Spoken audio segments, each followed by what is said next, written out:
Salud Mental para el Fin del Mundo, un podcast de Laboratorio Afectivo y Viva Comuna. Bienvenidos a un episodio más de Salud Mental para el Fin del Mundo. Soy Mayne de Laboratorio Afectivo y vamos a hablar hoy acerca de lo que perdimos en el camino, los duelos. Esos procesos complicados, confusos, dolorosos, pero también en donde se crece mucho y se aprende un montón. Así que, ¿qué nos han contado del duelo? El duelo es uno de esos procesos emocionales que sufren de ser absolutamente trillados en la cultura. Nos hablan de ciertas narrativas sobre el duelo que son constantes y que la mayoría de nosotros vamos conociendo, pero que no alcanzan realmente a describir lo que es un duelo y a darnos herramientas para procesarlo mejor. Creo que una de las creencias populares en torno al duelo es esta de hay 5 fases del duelo. Esto de las 5 fases del duelo, que también se conoce como el modelo de Kubler-Ross, es algo justo hecho por Elizabeth Kubler-Ross, que estaba haciendo estudios e investigaciones. Realmente su investigación estaba hecha en personas que estaban de alguna manera como desahuciadas, o sea, en proceso de morir. Entonces, Elizabeth Kubler-Ross estudia en estas personas que tienen distintos padecimientos terminales cómo es el proceso de aceptar que van a morir. Y basada en este estudio y esta observación, dice, ok, estas personas que estoy estudiando suelen tener y presentar estas 5 fases del duelo. ¿Qué son las fases que nosotros conocemos popularmente? Que siempre se dice que el primero es negación, la segunda es el enojo, la 3 es la negociación, la 4 es la depresión y la 5 es la aceptación. Es muy importante siempre recordar que estas fases se dan constantemente en el marco de personas con enfermedades terminales que están haciendo un duelo por su propia vida, pero que a través de distintos estudios y investigaciones nunca se ha podido confirmar que estas fases realmente ocurren en los duelos en general. Entonces se considera que las 5 fases del duelo no existen como una cosa oficial para los duelos. Eso es bien importante entenderlo y no entiendo por qué nos lo enseñan así. O sea, yo me acuerdo que creo que desde prepa alguien me dijo que así era en alguna clase de psicología y pues no, por supuesto que no. Más bien esto aplica a casos muy específicos de duelo, que es el duelo por la propia vida. Y esto me lleva a lo siguiente, que esto que nos han contado del duelo siempre nos orienta a pensar que todos los duelos son lo mismo, que se resuelven de la misma manera y con las mismas herramientas. Pero ¿qué pasa si esa historia no es la historia completa, amigos? La realidad es que el duelo es muy complejo y así como Elizabeth Kubler-Ross se enfrascó y se enfocó en estudiar el duelo de personas con enfermedades terminales, pues por eso se enfrascó específicamente en esas personas, porque el duelo de esa gente es muy distinto al de alguien que, por ejemplo, está viviendo la pérdida de un familiar importante o un divorcio o la pérdida de un animalito de compañía o la pérdida de movilidad del propio cuerpo, ¿no? O sea, alguien que de repente pierde movilidad en un brazo, en una pierna, que pierde una capacidad, ¿no? Te lastimaste de algo tan sencillo y común como te lastimaste los meniscos, ya no puedes jugar fútbol, ¿no? Eso es un duelo. Y entonces hay muchísimos tipos de duelo, algunos más claros, algunos más ambiguos, y todos se representan de manera distinta y requieren distintas cosas de nosotros. Creo que eso es lo primero que tenemos que entender. Ningún duelo es idéntico al otro. Y para esto yo les voy a contar la bella historia en la que yo hace muchos años creía que tenía la clave para sobrevivir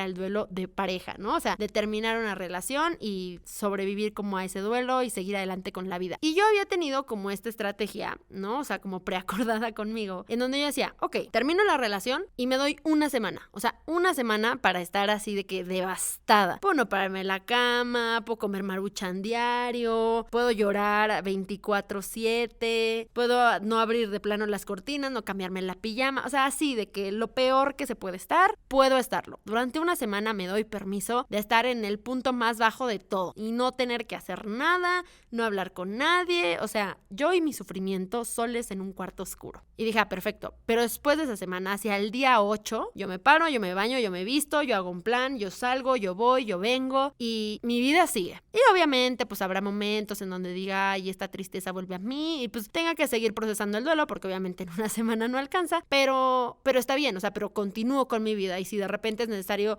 atender como esta tristeza que sentiré, pues le doy un espacio y le doy un momento como acotado y después sigo y sigo y sigo. Y era un poco como mi manera, que según yo estaba súper comprobado que funcionaba, porque lo hice como en varios duelos de pareja y siempre me funcionó muchísimo. Entonces yo dije así de no, pues ya, o sea, encontré el hilo negro, la manera en la que se resuelve el duelo de pareja. Y resulta que en la última relación que terminé, apliqué la misma. O sea, dije, perfecto, voy a darme mi semana, todo va a estar bien. Y en esa semana, pues la verdad es que no tenía ni ganas de quedarme yo sola llorando en mi habitación. O sea, me sentía muy bien, me sentía muy contenta, tenía ganas de salir, tenía ganas de platicar, de hacer cosas. De repente sí me sentía medio triste, pero pues no, o sea, como que eventualmente esa tristeza se iba muy rápido y otras emociones predominaban. Así que dije, ay, padrísimo, ¿no? O sea, gran cosa, ni siquiera tengo que darme mi semana, yupi, saltando, fiestita, todo increíble. Y como un mes después, hagan de cuenta así de que me cayó un yunque del cielo, así como en las caricaturas, y yo así me morí. Y era una cosa rarísima, no era dolor, no era tristeza, no era así de, ay, no, cuánto extraño a esta persona. Era como confusión, ira, ganas de correr, de estar sola, o sea, era una cosa rarísima, era un cúmulo de emociones muy complejas que yo no entendía de dónde venían, cómo aterrizarlas. Y entonces, ese cúmulo de emociones, yo creo que me tomó como un año en terapia poder irlas aterrizando una por una, entender dónde venía cada una, qué necesitaba cada una, cómo yo abrir más espacio a que esas emociones pudieran existir de manera segura en mí. Fue un proceso súper complejo el que yo tuve que seguir en ese duelo en particular, y creo que además de un montón de cosas que aprendí sobre mí misma y mis procesos, fue una gran lección sobre el duelo y sobre cómo no puedes nunca anticiparte a lo que el duelo va a necesitar de ti. Siempre en el momento va a requerir algo distinto, y creo que también eso fue interesante porque a la par de que yo estaba viviendo este proceso en mi propio espacio terapéutico, pues también se murió mi perrita, que ha sido yo creo que el duelo más devastador que he tenido que vivir en la vida. Y entonces llevaba 2 procesos de duelo simultáneos y los 2 eran así radicalmente diferentes y me exigían cosas muy distintas. Y entonces creo que fue muy iluminador y empecé a cuestionarme también muchas de las cosas que nos dicen sobre el duelo. También desde la psicología y desde la psiquiatría se ha patologizado muchísimo el duelo y se ha tenido un entendimiento muy poco empático de él. De hecho, la última versión revisada del DSM es el Manual Diagnóstico y Estadístico de los Trastornos Mentales, pues en psicología y en psiquiatría es una cosa importante, amix, es así de que la Biblia. Y el DSM es muy cuestionable, amix. Si quieren, algún día hacemos un episodio completo de cosas que están mal con el DSM, pero bueno, en el DSM, que sí es un manual bastante importante en el mundo de la salud mental, pues justo se incluyó incluso esta cosa de duelo patológico y que tiene como ciertos marcadores de malestar, incluida la duración del duelo, porque un duelo idealmente explicado desde estos parámetros pues es una cosa que tiene una duración finita. Creo que esa es de las cosas que más me dan comezón de esa definición del duelo. Esta cosa de, bueno, como que si la persona sigue experimentando malestar después de 6 meses o después de un año, es importante analizar si lo que está atravesando no es un duelo patológico. Y es como, wow, o sea, ¿cómo? ¿Cómo después de 6 meses? ¿Cómo después de un año? Como si no hubiera duelos que atraviesan toda tu vida entera y que nunca te dejan de doler. Por supuesto que hay cosas a las que nunca terminas de llorarle porque el impacto de no tenerlas en tu vida es así de grande. Evidentemente hay fases del duelo que son mucho más intensas, en las que está mucho más presente el sufrimiento, la angustia, donde no hay como otra cosa en el mundo que puedas atender porque te quedas con ese malestar un ratote.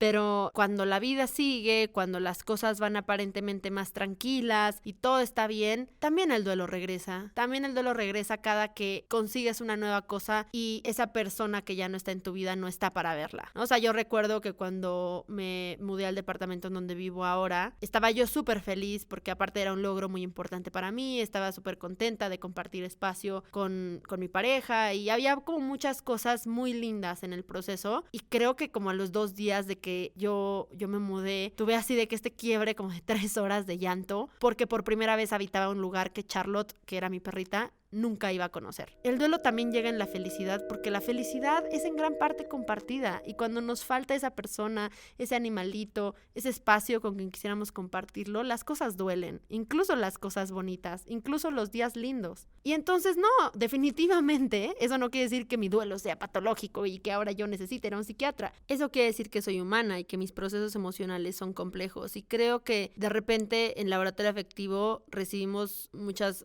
preguntas en torno torno a, pero es que ¿cómo elaboro mi duelo? ¿Cómo saber cuando ya salí adelante? ¿Cómo saber cuando ya estoy bien? Son preguntas muy extrañas porque ¿cómo? O sea, si ustedes saben, por favor, díganme la respuesta. Yo no tengo idea. O sea, creo que también es muy intuitivo. Creo que cada quien lo va entendiendo, ¿no? O sea, cuando dices, ok, creo que mi vida ya se trata menos de esta pérdida y más de otras cosas, pero no porque se trate más de otras cosas quiere decir que me deja de doler la pérdida. Y de hecho, yo diría que la pérdida es un proceso que se vive a lo largo de toda una vida. Y también depende qué tipo de pérdida. Hay cosas mucho más focalizadas. Por ejemplo, yo cuando salí de mi preparatoria y me fui a mi universidad, tuve una etapa de duelo fuerte porque yo me la pasé tan bien en la prepa y quería tanto como a la institución en donde hice mi prepa, que sí decía, chale, ojalá no me tuviera que ir, ojalá me pudiera quedar acá. Y fue un duelo. O sea, yo sí lloraba, estaba triste, decía como, ay, ¿ahora a dónde voy a ir? No, o sea, sí fue un duelo. Evidentemente no es algo que ahorita yo sigo llorando por eso, porque llegué a otro espacio, hice otras amistades, aprendí nuevas cosas y entonces también todo ese dolor que me dio dejar un espacio que yo quería mucho, pues se transformó en también la emoción por llegar a un lugar nuevo. Y por supuesto que no dejo de tenerle cariño a ese espacio que en algún momento me dio un montón, pero ya lo recuerdo más desde el amor y la alegría que desde este dolor que me dio dejarlo, ¿no? Que en algún momento fue lo más presente. Ahora, eso que es parecido también a dejar espacios laborales, por ejemplo, y como otro tipo de duelos más pequeños a veces, pero que también pueden ser infinitamente grandes dependiendo de la persona que seamos y el momento de la vida que vivimos, pues son diferentes a perder una persona querida que murió o perder una persona que la queríamos mucho pero por X o Y razones ya no está en la vida. Creo que estas son las pérdidas más complicadas de integrar porque escapan mucho a lo que nos han dicho que son las pérdidas. Creo que siempre tenemos esta idea de la vida lineal como un, ok, a veces las cosas duelen y luego avanzas y cuando estás feliz las cosas ya no duelen. Y no nos hablan de cómo la felicidad y la alegría y los logros también coexisten con todas las cosas que no siempre dejan de doler y que hay momentos en donde se recuerdan mucho más desde la alegría y otros en los que se recuerdan más desde el dolor. Yo definitivamente puedo pensar en Char, ¿no? Mi perrita, y en el día a día acordarme de muchas cosas que hacía y que era y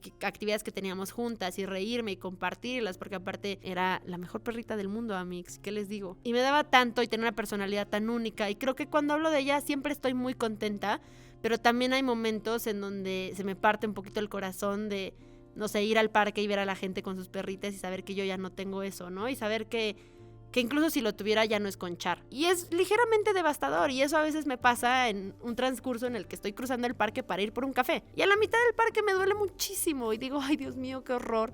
Y luego voy por el café y agarro mi café y estoy muy contenta y regreso a mi casa feliz. Y todo eso en el transcurso de media hora o 15 minutos. Y eso, los estados emocionales son sumamente complejos, coexisten unos con otros y no porque suframos un poco nos tenemos que quedar atorados en ese sufrimiento. El duelo o la pérdida incluyen también un montón de procesos que en sí mismos se van entretejiendo para ser confusos. Y que creo que también la falta de herramientas que tenemos socialmente para afrontar las pérdidas nos hace malos acompañando duelos de otras personas. De repente nos asusta demasiado el sufrimiento de otros y entonces estamos entrenados para que nuestra intervención cuando aparece el llanto, cuando aparece la rabia, cuando aparece el sufrimiento, sea hacer lo que podamos para que eso desaparezca. Las personas lloran y les decimos, no llores, todo va a estar bien. Las personas se enojan y es como, pero no te enojes, mira, vamos a ver. Las personas sufren y entonces lo que piensas es cómo le subo el ánimo, cómo le ayudo a dejar de sufrir, pero no pensamos en cómo acompaño esas lágrimas. Sí, llora, por supuesto llora. Este es un espacio seguro para que llores todo lo que quieras porque qué doloroso debe ser haber perdido eso que amabas tanto. Enójate, gritas, tienes todo el derecho a estar furioso porque sí, es súper injusto. Y se siente súper injusto. Sí, claro que estás sufriendo y vas a sufrir ahorita y vas a sufrir después, vas a seguir sufriendo porque esto es difícil de sobrepasar, porque esto es difícil de procesar, pero mientras sufras y mientras no sufras y mientras quieras acercarte o alejarte de tu sufrimiento, yo te puedo acompañar y no voy a tratar de cambiar tu estado de ánimo, solo voy a tratar de que sientas que no estás sole. Y creo que entonces esas son cosas súper valiosas que no estamos acostumbrados a hacer y que las personas que viven procesos de duelo de pronto por eso se sienten tan solas, porque gran parte del proceso de duelo es abrazar lo que sentimos. Y muchas veces los espacios sociales para abrazar la incomodidad no existen. Todo se trata de ven acá y te hago reír mientras estás triste y está bien, está bonito, se valora, a veces es necesario. Pero ¿qué pasa si solo en serio quiero llorar? ¿Quién me va a acompañar en eso? Entonces, es bien importante entender que cuando hablamos de duelo, lo primero que tenemos que hacer es preguntarnos qué tan capaz soy yo de sostener las emociones que surgen en mis duelos. Si resulta que no soy muy capaz, desmenuzar un poco qué emociones surgen en mis duelos, que creo que sí son emociones hasta cierto punto universales. Suelen surgir tristeza, desesperanza, ansiedad, enojo, angustia. Pueden surgir también muchas otras emociones y todas son válidas. Creo que más bien hay que hacer un análisis de qué está ocurriendo en mí, a qué está atado y cómo puedo acompañarlo mejor. La segunda pregunta creo que sería qué tanta capacidad tengo yo también de acompañar a otras personas en estos procesos y de abiertamente preguntarles qué sienten y no sentirme profundamente amenazada por sus emociones, porque nos amenaza un montón la incomodidad de otros. Nos sentimos medio comprometidos a cambiarlo, a solucionarlo, y al entender que es tan confuso y que es tan doloroso, sentimos también que somos insuficientes para cambiar el proceso y entonces nos paralizamos. Pero eso, o sea, no es nuestra responsabilidad cambiarlo, no es nuestra responsabilidad sostenerlo por completo, y entonces dejar ir también esa carga nos permite ver a las personas desde un lugar mucho más empático, mucho más humano, y ver las necesidades reales que tienen y no las necesidades que les hemos inventado porque creemos que eso es lo que tenemos que hacer por ellas. Creo que también a veces algo que ocurre con pérdidas importantes, y me voy a centrar en pérdidas de personas, de espacios, de animalitos, porque obviamente hay demasiados tipos de duelo, no podemos abarcarlo todo, porque, como había dicho, el duelo es infinitamente amplio y creo que si quisiéramos hablar de un duelo muy específico tendríamos que referirnos a ese duelo, ¿no? O sea, como el duelo de crecer, el duelo de que cambie la relación con tus papás, el duelo de que a tu país lo gobierne un facho, y no, o sea, como muchas cosas que evidentemente son en sí mismas generadoras de mucho contenido. Entonces entrémonos en estos duelos que me parecen más universales, en el sentido de todos en algún momento perdemos a alguien, perdemos algo. Y algo que pasa mucho también en estos duelos es que a veces hay como esta resistencia o este miedo a sentirnos mejor, casi como si no tuviéramos derecho a estar bien, porque ¿cómo vas a estar bien si acabas de perder algo tan importante? Un tipo de ritual autoimpuesto extraño en el que necesitamos reafirmar la importancia de aquello que perdimos a través del sufrimiento, porque si estás feliz entonces no te importaba tanto, entonces no le querías tanto. También como una cosa extraña en la que en el proceso de duelo de una u otra forma todavía sientes eso que perdiste cerca de ti, porque es algo muy presente en tu vida, o sea, incluso si ya no está, lo piensas todo el tiempo, te duele todo el tiempo, estás una y otra vez regresando en tu cabeza a lo que fue, a lo que vivieron, a la importancia que tuvo, lo hablas constantemente con la gente en tu entorno, es un tema que a través de la palabra y a través de esta presencia cognitiva se mantiene vivo, incluso si la persona, el animalito, el espacio ya no está concretamente ahí, y entonces de repente seguir adelante puede sentirse como una traición y como la angustia de ¿qué hago? ¿Qué hago si cuando avance esto significa dejar esto atrás? Y creo que esa es la clave. ¿Qué hago? Porque a veces avanzar parece sinónimo de dejar algo atrás. Cuando avanzo no me puedo llevar todo conmigo y se queda atrás todo lo que perdí. De acá en adelante soy algo que eso que está perdido nunca va a ser conmigo. Creo que es una amenaza súper dura. Es muy doloroso asimilarlo. Hay un libro muy precioso que se llama Mataderos 5 de Kurt Vonnegut o Vonnegut, o como se pronuncia el apellido de ese buen señor, y que es creo que uno de los libros más bonitos que he leído sobre el duelo, y que voy a, pues no sé si esto es spoiler, amigos, pero traté de que no lo sea. O sea, según yo no es un spoiler, o sea, sí, una enorme disculpa. No, o sea, según yo no es un spoiler, porque el libro no, o sea, no trata centralmente de esto, solo es como una cosa tangencial que en el marco general del libro tiene más sentido, pero que nos sirve para este episodio. Pero básicamente el libro trata de un güey que estuvo en la Segunda Guerra Mundial y que vivió cosas súper espantosísimas, como en cualquier guerra, y que ahora está teniendo como todo un tema en el que fue abducido por aliens, y estos aliens lo llevaron a ser parte como de un zoológico de especies intergalácticas. Entonces él estaba así de que en la jaulita de estos son los humanos, y al estar él como en ese zoológico pues se dio cuenta de cómo vivían estas criaturas que lo secuestraron. Y una cosa interesante de estas criaturas es que son, o sea, el tiempo en su mundo es una dimensión física, entonces el tiempo no es como una cosa abstracta que pasa y a la que ya no vuelves. Como es algo físico, realmente el tiempo es como un lugar al que siempre puedes volver, es como una cafetería. Entonces, digamos que estos seres son infinitos y se despliegan físicamente a través del tiempo.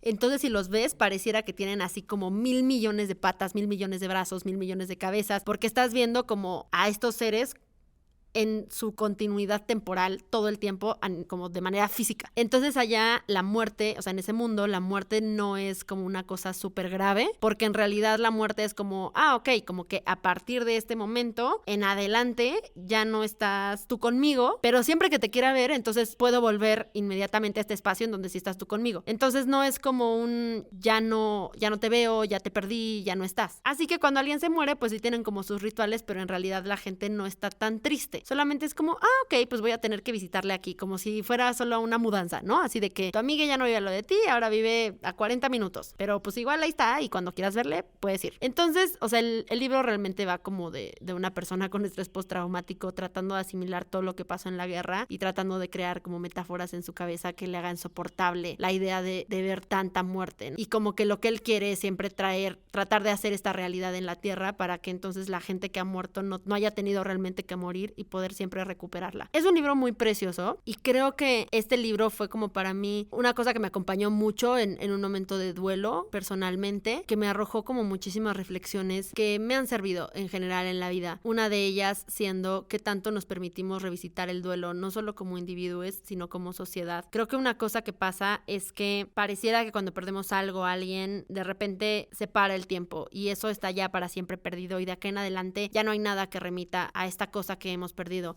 Y creo que a veces no somos tan conscientes de qué tanto las personas con las que interactuamos todos los días traen cargando también un montón de pérdidas. Cosas que pues tal vez ya no son como el tema cotidiano, pero que definitivamente están en su cabeza, ¿no? O sea, yo pienso en todas las personas que he perdido, los animalitos que he perdido, los espacios que he perdido y ninguno de ellos se me olvida y pienso en ellos recurrentemente, pero a veces ya no tengo interlocutores con quien hablar de ellos, porque pues sí es así de, ok, tengo como este nuevo círculo de amistad y de repente es medio socialmente incómodo, puedo decir como de, tenía este amigo que murió y pasó esta cosa como súper cagada con él y, ¿sabes? O sea, como que no estoy ni siquiera hablando de algo triste, pero el hecho de yo tener que compartir con estas nuevas personas de, pues sí, por cierto, tuve un amigo que murió, o sea, a veces es algo que no quiero hacer, o sea, ni siquiera porque sea súper difícil y traumático, sino porque la respuesta social a eso siempre es bien rara, como que la gente se incomoda, no sabe cómo procesarlo, tienen estas respuestas como, lo siento mucho, ¿estás bien? Y es como, o sea, sí, estoy bien, o sea, como que claramente es algo que pues me duele, ojalá no hubiera ocurrido, me va a doler siempre, pero en este momento de lo que te quiero hablar es de que mi amigo era muy cagado, y entonces de repente como que se pierde esto, porque el duelo es así como súper solemne, y no podemos solo reírnos, y no podemos solo compartir estas cosas pequeñas, estos fragmentos de lo que esa gente que amamos fue mientras estuvo en nuestra vida. Y eso, creo que nuestra falta de capacidad para recibir el duelo y para entender que la gente que ha perdido, que somos yo creo que todos, tiene también dentro de ellos esta necesidad de hablar sobre lo que perdimos y no necesariamente desde un lugar de sufrimiento y dolor. Entonces, eso, creo que yo he tratado de hacer una práctica de que cuando alguien perdió a alguien importante, algo importante, me gusta que me cuenten de eso, ¿no? Y le digo como, oye, si te sientes cómodo, platícame un poquito de cómo era esta persona. Y no pregunto cosas realmente orientadas al sufrimiento, ya, oye, ¿qué tanto te dolió? ¿Cómo fue para ti la pérdida? O sea, si quieren contarme eso está chido. Pero en realidad mis preguntas van más en torno a, ¿y cómo era? Yo no le conocí, pero fue importante para ti y entonces seguro me hubiera caído bien. ¿Cómo era? ¿Qué hacía? ¿Qué decía? Y creo que he encontrado pocas personas que hacen esto también por mí, pero creo que el otro día mi pareja justo le estaba contando una anécdota de un amigo que murió hace algunos años, pero era una anécdota como chistosa y entonces como que mi pareja me dijo, me doy cuenta que cuando lo mencionas, o sea, como que es una persona que me parece como súper excéntrica y súper divertida y extraña y qué interesante, o sea, se me hace una persona muy interesante. ¿Y por qué crees que era así? O sea, ¿por qué crees que desarrolló una personalidad como tan poco convencional? Y fue una pregunta como súper extraña que además de que yo nunca me había hecho, o sea, como que pues yo conocí a mi amigo, yo tenía como cierta idea de quién había sido, de cuál era su historia, como sé mucho de él y podría como hablar de él y de quién era, pero como que nunca me había hecho esa pregunta en concreto y nadie me la había hecho. Y entonces al hacerme esa pregunta, mi pareja abrió la puerta a que yo pudiera hablar de la historia de mi amigo y de, bueno, pues yo creo que esto que le pasó y cuando éramos chiquites y luego en la adolescencia y pasó por esto y pasó por lo otro y fue súper chido cuando llegó a este lugar en el que creo que creció mucho a partir de esta idea, esta relación, esta experiencia. Y entonces de repente yo hice un recorrido así histórico por todo lo que me tocó vivir con mi amigo y fue una cosa tan bonita y tan reconfortante y no lloré, ni siquiera me dolió. Fue una cosa de no manches, qué increíble haber podido vivir esto con alguien que ya no está y que extraño muchísimo, pero que me revitaliza muchísimo acordarme de todo lo que pasamos juntos. Y esa oportunidad me la dio alguien más al tener curiosidad sobre una persona que yo había perdido.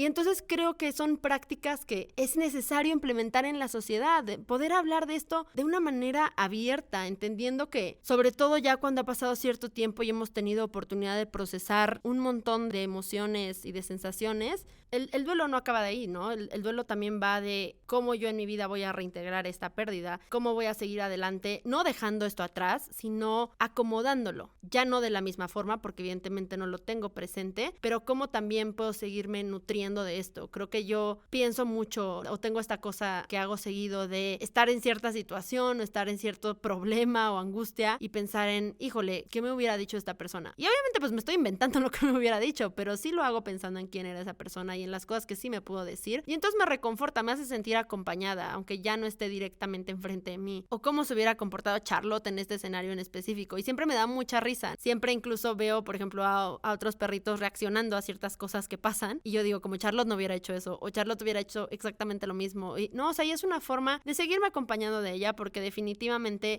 ya no me pasa esto de todos los días lloro y me siento desesperanzada por su pérdida, pero sí le permito que me acompañe en todos mis estados emocionales, desde el dolor que siento de repente cuando reafirmo que la he perdido, a la alegría que siento cuando adivino su comportamiento en un escenario hipotético en el que ella nunca estuvo, pero que es divertido pensar qué hubiera pasado si hubiera estado. Entonces, me parece importantísimo dar esta oportunidad de abrirnos a nuestros duelos y a los de las otras personas, porque nos volvemos una sociedad mucho más consciente, mucho más empática, mucho más amorosa, cuando aceptamos que somos un cúmulo de gente que ha perdido un montón y que hay muchas cosas que duelen y que duelen todo el tiempo y que desde ahí también crecemos, desde ahí también reímos. Mucho de nuestro duelo incluso va atado al humor. Otro día platicaba con una persona que recientemente perdió a su mamá y que hacía como un montón de chistes como súper oscuros y ácidos sobre esa pérdida, pero que yo veía cómo se reía y que en el ínter en el que se reía también soltaba unas lágrimas y que platicaba a sus amigues cosas de sus procesos y me daba mucho gusto como ver que esa persona tenía acceso a eso y que su círculo abiertamente podía también reírse de su chiste de que se había muerto su mamá, porque creo que a la gente de repente le amenaza un montón y es como, ¿cómo me voy a reír de esto? ¿No? Pero ella contaba un chiste y sus amigas se reían y ella se reía y yo decía, qué chido que la puedan acompañar así y que ella sienta que no tenga que acomodar su duelo a lo socialmente aceptable, porque eso sería restringir una parte de lo que está pensando y de lo que está sintiendo y por ende tener que vivir esa parte en soledad, que creo que siempre es lo peor. Toda restricción social hacia un proceso emocional nuestro se convierte en que vivimos ese proceso en soledad. Creo que para el duelo no hay nada más nocivo que la falta de acompañamiento y la falta de empatía y de miradas amorosas. Entonces, seamos esa mirada para otras personas, seamos esa mirada para nosotros mismos y entendamos que la pérdida es necesaria, es natural, que a veces duele más, que a veces es más esperada, a veces menos, pero que siempre es un proceso por el que atravesamos alguna vez en la vida, que entonces no debería ser tan ajeno. Saquemos el duelo al aire, compartámoslo, porque también en ese proceso conocemos a las personas desde otro lugar y podemos conectar de maneras más profundas.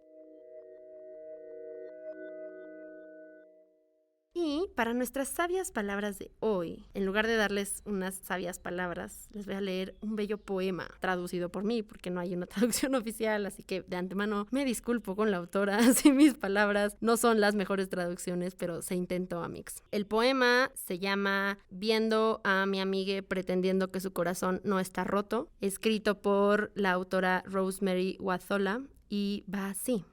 En la Tierra, solo una cucharadita de estrella de neutrones pesa 6,000 millones de toneladas. 6,000 millones de toneladas es igual al peso colectivo de cada animal en la Tierra, incluidos los insectos, por 3. 6,000 millones de toneladas suena imposible, hasta que considero cómo es tragarse el duelo. Solo una cucharadita, y una podría haber consumido una estrella de neutrones. Qué denso es, cómo lleva dentro la memoria del derrumbe. Qué difícil es moverse entonces. Qué imposible creer que algo podría levantar tanto peso. Hay muchas razones para tratarnos los unos a los otros con gran ternura. Uno, es el puro milagro de que estemos aquí juntos, en un planeta rodeado de estrellas moribundas. La otra, es que no podemos ver la inmensidad de lo que las otras personas ya han tragado. Abracen sus duelos, amigos, y abracen el duelo a las demás personas. Les quiero. Nos escuchamos en el siguiente episodio. Si quieres saber más de todo lo que hacemos en Laboratorio Afectivo, síganos en redes. En Instagram estamos como @laboratorio_afectivo y en todos los demás lugares como Laboratorio Afectivo.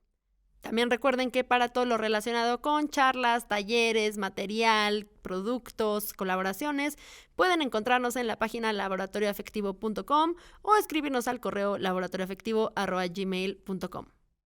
Este es un podcast producido por Laboratorio Afectivo y casa productora Viva Comuna. La producción ejecutiva, escritura y conducción corre a cargo de Maine Cortés, el sonido directo y la edición a cargo de Frida Arroyo, la edición y producción a cargo de Lucía Mondragón y Jennifer Miranda. Muchas gracias a todos de parte del equipo.